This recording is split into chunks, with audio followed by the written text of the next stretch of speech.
Hey people, this is Fernando, keeping you updated with what's going on around the world. Credit Suisse stock slump triggers close monitoring by regulators. And you probably heard about this.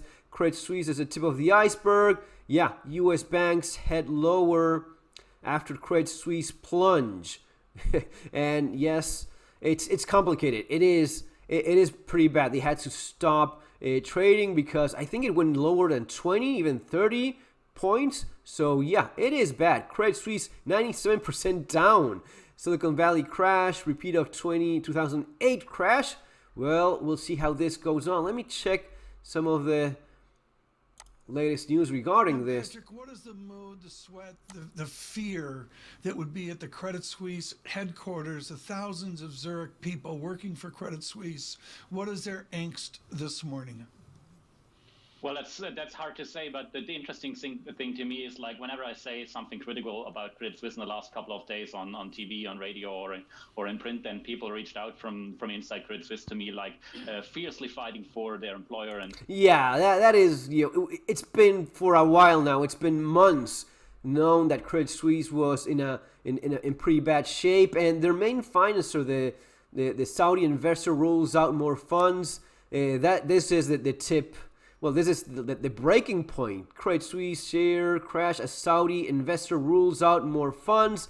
Shares of Credit Suisse crashed as much as 30% Wednesday to a new record low after biggest backer appeared to rule out providing any more funding for the embattled Swiss lender.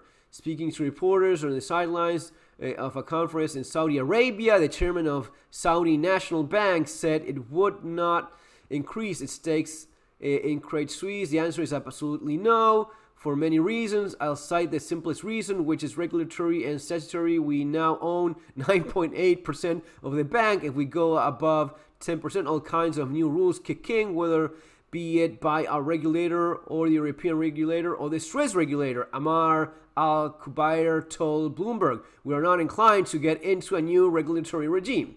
So it's bad. It's a contagion effect, SVB. Now, the thing is this. When you see banks like SVB, which 1-2% of the deposits were under 250K, and we saw yelling just days ago saying, we'll not do that again, we'll not save the bank again. Well, they went on and did it anyway. They promised they wouldn't do it.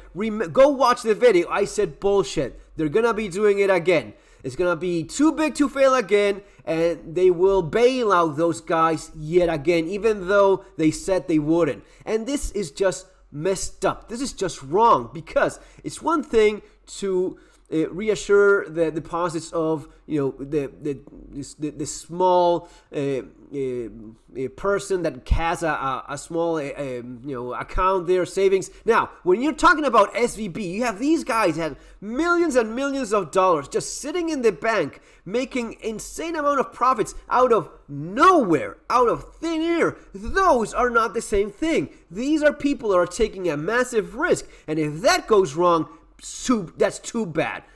Sorry for you. That's just the way it goes, sweetheart. You cannot have the same benefits, the same protection for someone that has a few bucks sitting in the bank than the multi-millionaire or billions of dollars that are not flowing around. They're not creating any opportunities for anyone else. It's not in the economy. It's just you clicking on a keyboard and saying, yeah, you have more money now.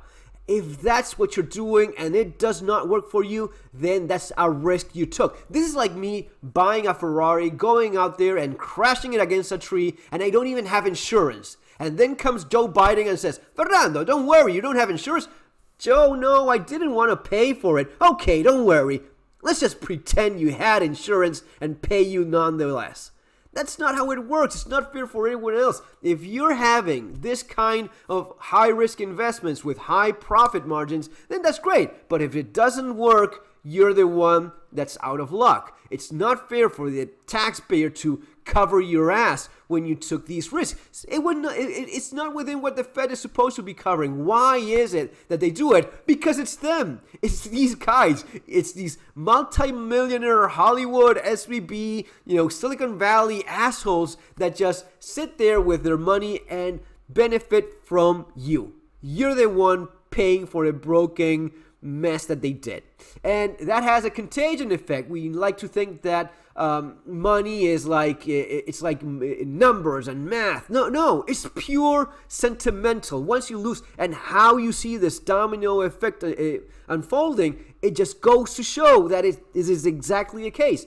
When you don't feel that piece of paper is worth anymore, when you don't have trust in that financial institution, in that country, it starts falling apart like a domino. And you're seeing this right now unfold in front of your eyes. Folks, in terms of preparing for this, we've been talking about this forever. You have to diversify. You have to have in different accounts. Even better, having in different countries entirely. These things keep having their same value, right? Your precious metals, that's something that everyone runs towards. That's the shelter when these things happen. This stuff as well. This stuff that some people were reluctant to look into, well, right now it's actually doing very good. So hopefully at some point you had a little bit of that in there. Not when it was peaking, but when it was, running flat. Or when it was dropping like nuts and people thought, oh, it is just a big old scam. No, it's not. And you see how it's working right now. Diversify, cover your ass, have some cash in hand, have the necessary tools that we always talk about. That's going to be all for now. And as always, get yourself surviving the economic collapse, because you definitely want to have it for this and for what comes after this. Street survival skills. Guys, those are available in the links there below. And if you do like it, leave a review on Amazon. That's always much appreciated. Subscribe to the channel if you haven't done so already. I'll keep you up to date with everything else that I see going on. Take care. See you next time.